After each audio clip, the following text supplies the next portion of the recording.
अस्सलाम वालेकुम, आदाब, सत श्री अकाल। दोस्तों, मैं अयूब अली अयूबी आम मीडिया की जानिब से आपकी खिदमत में हाजिर हुआ हूँ। दोस्तों, हमारा ये प्रोग्राम मंजरनामा जो कि पिछले कई दिनों से चल रहा है और आपकी बहुत सारी दुआएं और आपकी बहुत सारी हौसला अफजाई की वजह से ये चल रहा है। दोस्तों, ये मंजरनामा जो हम पेश करते हैं और उसके पीछे जो पस मंज़र है इस जंग का, ईरान, इज़राइल और अमेरिका, इसके जंग का मंजरनामा और उसके पीछे उसका पस मंज़र क्या है, इसके बारे में हम तज़िया करते हैं, एनालिसिस करते हैं। दोस्तों, जैसा कि हमने पिछले एपिसोड्स में आपसे कहा था कि इस जंग में सबसे ज़्यादा नुकसान किसे हो रहा है, इसका फ़ायदा किसे हो रहा है। तो दोस्तों, नुकसान के बारे में तो हमने बात कही कि इस जंग में सबसे ज़्यादा जो नुकसान हो रहा है वो है गल्फ़ कंट्रीज़ यानी अरब ममालिक, जीसीसी कंट्रीज़ को इसका बहुत ज़्यादा खामियाजा भुगतना पड़ रहा है। और इस पर कौन खुश है दोस्तों? आप बहुत अच्छी तरह से जानते हैं कि इस पर खुश हो रहा है इज़राइल, क्योंकि वो यही चाहता है कि अरबों का नुकसान हो, क्योंकि उसे बिल्कुल ये बर्दाश्त नहीं हो रहा था कि अरबों का जिस तरह से नाम पूरी दुनिया में हो रहा था, जिस तरह से अमन और सुकून के लिए ये लोग बहुत ही माने जाने लगे थे और जितनी सिक्योरिटी और सेफ्टी अरब ममालिक में थी वो पूरी दुनिया में कहीं दिखाई नहीं दे रही थी। और ये चीज़ अमन और सुकून शैतान को बिल्कुल पसंद नहीं आता है, मैं बार बार आपसे कह चुका हूँ दोस्तों। अब मैं आगे बढ़ने से पहले मैं आपको ये ज़रूर गुजारिश करूँगा कि दोस्तों, इस चैनल को लाइक करें, सब्सक्राइब करें और शेयर करें। आपके हौसला अफजाई और आपकी हिम्मत की बहुत ज़रूरत है। हमने ये शुरू किया है प्रोग्राम तजिया निगारी का, एनालिसिस का। तो चलिए आगे बढ़ते हैं दोस्तों। जैसे कि हमने कहा था कि इस वार में फ़ायदा किसे हो रहा है, नुकसान के बारे में तो मैंने आपको पिछले एपिसोड्स में बताया था। अब कहते हैं कि फ़ायदा किसे हो रहा है।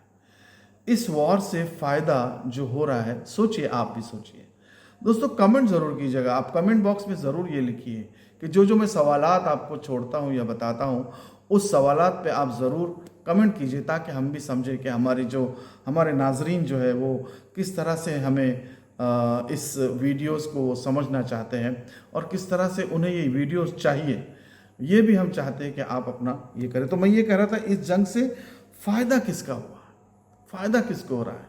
जिस तरह से इस जंग के हालात दोस्तों सामने आ रहे हैं और इस जो नुकसान और फ़ायदे का जो असल मज़ा जो लेने वाला है, ख़ास तौर से नुकसान का मज़ा लेने वाला है, वो शैतान इज़राइल जो है वो उसका मज़ा ले रहा है और बार बार वो कोशिश करता है कि किस तरह से हम अरबों को परेशान किया, अरब ममालिक को हम परेशान करके रखें। तो मैं ये कह रहा था कि दोस्तों, इस जंग में फ़ायदा किसे पहुंच रहा है। दोस्तों देखिए, अभी हॉर्मुज़ जो है, स्ट्रेट ऑफ हॉर्मुज़ तो बंद है, पूरी तरह से ईरान का कंट्रोल है। अब जबकि इस जंग को 30 दिन हो चुके, 1 महीना गुजर चुका है, फिर भी ये अब हॉर्मुज़ का कंट्रोल अभी भी ईरान के हाथों में है दोस्तों। और वहाँ से किसकी तिजारत ज़्यादा होती थी, ख़ास तौर से जीसीसी के जो गल्फ़ ममालिक हैं, जो उन ममालिक की तिजारत वहाँ से थी। वहाँ से ऑयल उनका जाता था और वहाँ से दूसरी आमदरफ्त, मतलब उनके यहाँ दूसरा माल आता था, जो भी खाने पीने की चीज़ें हैं वो, क्योंकि इनका सिर्फ ज़रिए जो माश है वो है ऑयल, वो है गैस, और बाकी सारी चीज़ें तो वहाँ कुछ बनती नहीं। हमारे जैसे मुल्कों, हिंदुस्तान या दूसरे ममालिक से उनको दूसरी चीज़ें, चावल, गेहूँ, ये सारी चीज़ें, खाने पीने की जो चीज़ें हैं वो जाती है। और ख़ास तौर से सऊदी अरबिया से भी बहुत सारी चीज़ें वहाँ पर आती हैं। तो दोस्तों, हॉर्मुज़ से तो रशिया के जहाज़ गुज़र रहे हैं, चाइना के जहाज़ गुज़र रहे हैं, कुछ हद तक हमारा हिंदुस्तान भी उसमें उसका फ़ायदा उठाते हुए हमारे भी जहाज़ निकल रहे वहाँ पे, लेकिन बहुत ही कम मिकदार में। लेकिन चाइना जो है वो वहाँ से लेकर जा रहा है ऑयल, रशिया जो है अपना जो है ऑयल वो बेच रहा है, उनको तो फायदा हो रहा है। और इनडायरेक्टली इसका फायदा किसको हो रहा है दोस्तों? इनडायरेक्टली इसका फायदा ईरान को भी हो रहा है, क्योंकि ईरान का तो ऑयल जा रहा है और करेंसी कोई भी, मतलब वो डॉलर के साथ नहीं करना चाह रहा है बिजनेस। ईरान कोई भी करेंसी, आप रशियन करेंसी हो या चाइनीज करेंसी हो, उस करेंसी में वो ले रहा है। इवन हमारे हिंदुस्तानी रुपये में भी वो ले सकता है। जैसे कि पहले, बहुत साल पहले जब हमारे ऊपर पाबंदियां लगी थी, तब ईरान ने हमें रुपयों में ऑयल दिया था, और वो भी मेरे ख्याल से उस वक्त ये न्यूज़ थी कि वो भी उधार, मतलब हमने पैसे उनको बाद में दिए थे। तो देखिए, सोचो कितनी दोस्ती का हक ईरान ने हमारे साथ निभाया था। तो इससे जो फ़ायदा हो रहा है जंग के हालात में, जैसे भी ईरान का जो फ़ायदा हो रहा है, ईरान तो अपना तेल बेच रहा है और ज़्यादा मकदार में बेच रहा है अभी तो, क्योंकि दुनिया को ज़रूरत है और वो बेच रहा है। और उससे कुछ सैंक्शंस भी अमेरिका ने उठा दिए कि कुछ मिलियंस बैरल्स वो अभी अपना जो है ऑयल जो रिजर्व था उसको वो बेच सकता है दोस्तों। तो जंग के हालात तो दिन ब दिन बद से बदतर वर्स्ट होते जा रहे हैं दोस्तों, बहुत ही वर्स्ट, और नुकसान दोनों तरफ हो रहा है दोस्तों, नुकसान दोनों तरफ होता है। जंग से किसी का फायदा नहीं होता है, जंग से सिर्फ नुकसान ही होता है, और नुकसान आम आवाम को होता है, नुकसान आम लोगों की जान और माल का होता है दोस्तों। और ये जंग जो शुरू की है अमेरिका और इजराइल ने, जो जंग ये थोपी है इस ईरान पर, और ईरान जिस तरह से डट कर उसका मुकाबला कर रहा है दोस्तों, और वो जवाबी हमले बिल्कुल बिल्कुल बहुत ही अच्छी तरह से स्टेप बाय स्टेप और स्ट्रैटेजिक खेल रहा है, स्ट्रैटेजिक वो खेल रहा है दोस्तों। अब ये चाहते कि नुकसान तो ईरान का भी बहुत हो रहा है, बहुत हो रहा है नुकसान। और गाज़ा का तो हाल आप जानते हैं कि माफ़ कीजिएगा, इजराइल का तो हाल जानते हैं। मेरे मुंह से गजा डायरेक्ट ही निकल गया, क्योंकि इजराइल का हाल अब रिपोर्ट्स जिस तरह से आ रही है बहुत ही सेंसर्ड आ रही है, लेकिन ये हो रहा है कि उसमें ये पता चल रहा है कि वो भी तकरीबन गजा की तरह हो रहा है।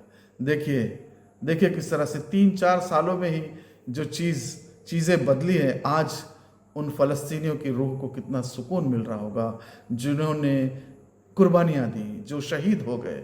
और आज ये हालात जिस तरह से चल रहे हैं, अब इजराइल का ये है कि सारे लोग बंकरों में छुपे जा रहे हैं, सारे लोग बंकरों में रहने पे मजबूर हो गए, इस तरह से मजबूर हो गए हैं कि वो बाहर निकल ही नहीं पा रहे, क्योंकि निकलते के साथ वहाँ से लहरें आ रही है, वेव्स आ रही है, मिसाइल्स की वेव्स आ रही है। और अब तो ऐसा है कि थार और वो क्या क्या सिस्टम्स थे जो कि इंटरसेप्ट करते थे, वो इजराइल के तो सारे ध्वस्त हो गए, सब खत्म हो चुके हैं।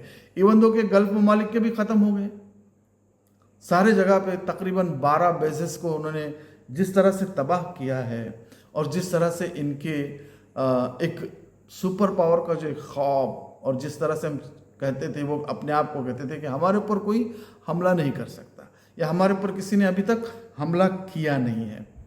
और ये चीज़ जो है, ये चीज़ें, ये इजराइल को बिल्कुल, इजराइल के लोगों को या इजराइल के लोगों का ये मतलब उनकी तबीयत ही ऐसी नहीं है कि वो इतना मार झेले, या वो इतने दुख बर्दाश्त करे, या वो इतना मार जो है बर्दाश्त करे। जिस तरह से ईरान की मिसाइलें गिर रही है और जिस तरह से तबाही का मंजर है, ये दोनों तरफ तबाही और तबाही, और साथ साथ उसके साथ साथ सारी दुनिया परेशान है दोस्तों, सारी दुनिया परेशान है।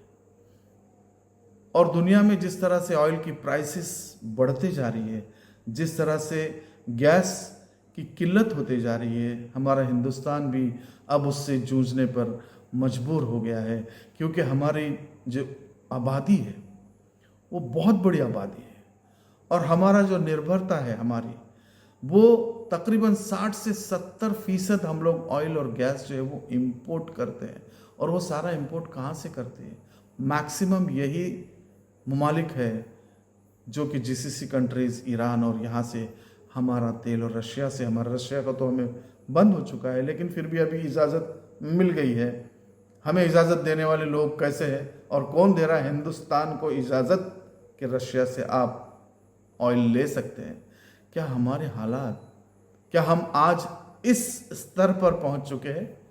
हमारी निर्भरता, हम आत्मनिर्भर जिसको कहते थे हमारे भारत को, हम इस मोड़ पर आ चुके हैं कि हमें कोई और सलाह दे रहा है कि आप यहाँ से खरीद सकते हैं, यहाँ बेच सकते हैं, ये कर सकते हैं, वो कर सकते हैं। क्या हो रहा है दोस्तों? खैर, ये तो हमारे हिंदुस्तान की बातें, हम इस पर कभी बाद में गौर फिक्र करेंगे। बहुत से लोग इस पर गौर फिक्र कर रहे हैं और बहुत सारे रिपोर्ट्स इस पर आ रहे हैं। हम ये कहते हैं कि इस जंग, इस वॉर से किसको क्या हासिल हो रहा है, किसको क्या मिल रहा है, नुकसान किसका हो रहा है, और ये नुकसान क्यों हो रहा है, उसकी वजह क्या है? उसकी वजह क्या है दोस्तों, हम सब ने मिलके, जो दूसरी ताकतें हैं, इवन हिंदुस्तान और दूसरे ममालिक, इस जंग को किसी तरह से ख़त्म करने की बात करें या इस जंग को किसी तरह से सीज फायर के बारे में सोचे। क्यों? क्योंकि हालात जिस तरह से बद से बदतर होते जा रहे हैं दोस्तों, इसका संभलना बहुत मुश्किल है। दोस्तों, ये नुकसान और फ़ायदा क्या है, ये तजिया आप लोगों को कैसा लगता है? ये हम ये तजिया निगारी जो कर रहे हैं, वो किस तरह से आपको, आपके जहनों को किस तरह से एक आइडियाज़ दे रहा है कि हम क्या कहना चाह रहे हैं और इसके पीछे क्या चल रहा है? ये किस तरह से ये मामलात जो है वो बिगड़ते भी जा रहे हैं और कुछ मामलात कहीं पे सुधरते भी जा रहे हैं। दोस्तों, गल्फ ममालिक के हालात जो अब की बार हुए हैं, शायद कभी ये मंजर उन्होंने देखा होता, शायद कभी ये चीज़ें क्यों ऐसे मजबूरी के हालात में ये हमारे हुक्मरान, गल्फ ममालिक के जो हुक्मरान, जिनके पास सब कुछ है, जिनके पास पैसा है, जिनके पास ऑयल है, जिनके पास दौलत के अंबार लगे हुए हैं, फिर भी ये लोग सोच क्यों नहीं रहे हैं? ये लोग कुछ ऐसा अक्ल सलीम का इस्तेमाल क्यों नहीं कर रहे हैं जिससे ये जंग रुक जाए, जिससे कहीं एक जगह पर एक आए? और हम तो भाई ईरान से अगर सब मिलकर, ये सारे देश, अरब ममालिक अगर मिलकर बात करें, जिस तरह से बातें हो रही है, और अगर कुछ रिक्वेस्ट करे या बताए कि ठीक है, ये नुकसान तो हम लोगों का, हमारे भाइयों का हो रहा है, हमारे मुल्कों का हो रहा है, तो इस पर कहीं ना कहीं रोक लग जाए, और ये सोच अगर उनके जहन में आए और किसी तरह से दुश्मन का साथ न देते हुए, यहूद व नसारा का साथ न देते हुए, वो ये सोचे कि हम हमारे मुल्क की हिफाजत कैसे करें, किस तरह से करें और किस रास्ते पर हम लोग चले, कौन सा वो रास्ता है जिससे हम हमारी हिफाजत कर सकते हैं, या हम हमारे लोगों की जो है आपस में एक दूसरे को मिल के किस तरह से हम अपने आप को मजबूत कर सकते हैं। ये सोचने का मकाम आ गया है दोस्तों, ये सोचने का मकाम आ गया है। पिछले 20, 30, 40, जो 50 साल थे, वो साल कुछ अलग थे, लेकिन अब जिस तरह से ये चेंजेस हो रहे हैं, अब जिस तरह से ये सारी चीज़ें आ रही हैं, उस पे हमें गौर व फिक्र करना चाहिए। और ख़ास तौर से हम ये गुजारिश करते हैं सारे ऐसे लोगों से जो कोशिशें करें और इस जंग को रोके और दुनिया में अमन व सुकून आ जाए और इस जंग का ख़ात्मा हो और सब तरफ लोग अमन व सुकून से रहे, ताकि बहुत सारे रोज़गार जुड़े हुए हैं, करोड़ों लाखों रोज़गार जुड़े हुए हैं इन अरब ममालिक से, हमारे दोस्तों, ख़ास तौर से हिंदुस्तान के। बहुत बड़ा एक अगर इस जंग में बहुत कुछ आगे पीछे या ज़्यादा हो गया, बद से बदतर हो गया, वर्स्ट हो गया, तो हमें बहुत सी परेशानियों का सामना करना पड़ेगा। तो दोस्तों, आप भी सोचिए, हम भी सोचते हैं कि इससे किस तरह से ये दुआ कीजिए कि ये कैसे जंग हम रोक सके और कैसे रुक जाए। और मैं इसी सवाल पे आपको छोड़े जा रहा हूँ दोस्तों, लाइक, सब्सक्राइब और शेयर ज़रूर कीजिएगा। आपके हौसलों की और आपके हिम्मत की हमें ज़रूरत है। मैं अयूब अयूबी अब आपसे विदा लेता हूँ। मैं ये समझता हूँ कि शायद आपको हमारे वीडियो पसंद आ रहे होंगे। अगर कुछ कमी है, कुछ ज़्यादती, तो आप ज़रूर बताएं कि हम इस वीडियो को कैसे बनाएं। आपको क्या चाहिए, क्या सुनना पसंद करेंगे आप, ख़ास तौर से तज्जिया निगारी के तौर पर या एनालिसिस के तौर पर।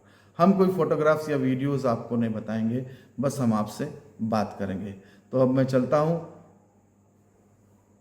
सलाम अलैकुम।